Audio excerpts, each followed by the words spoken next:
Vítejte v Průhonické Sokolovně. Vážená paní první místopředsedkyně Senátu Parlamentu České republiky, paní Gejdušková, sehr geehrte Herr Bürgermeister der Stadt Bad Neustadt an der Saale, Herr Altrichter, herzlich willkommen, dámy a pánové, vážení hosté. Projekt Inteligentní město je koncept, v kterém je do řízení obcí a měst přinášena dobrá praxe z řízení komerčního sektoru. Je to otázka strategického řízení města a obcí, řízení obecních financí, řízení lidských zdrojů a řízení procesů na úrovni města a obcí. Ambicí Tritonu bylo prostřednictvím tohoto projektu přinést do měst a obcí zvýšení kvality služby občanovi a efektivity výkonu veřejné správy.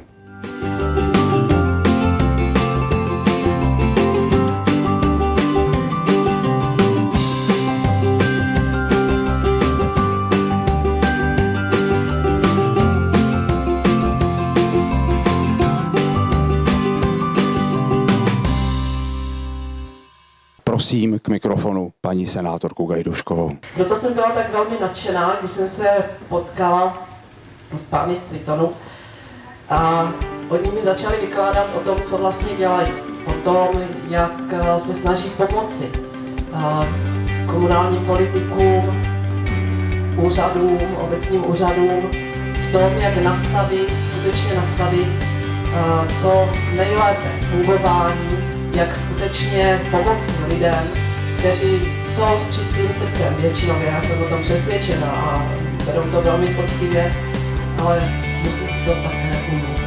I ta politika, i ta komunální jasným způsobem řemeslo má svá pravidla a ty je potřeba znát.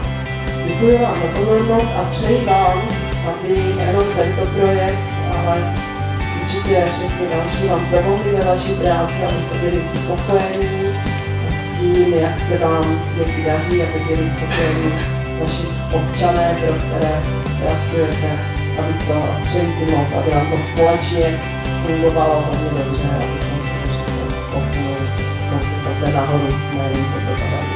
Ještě jednou hezký den a přeji vám hodně.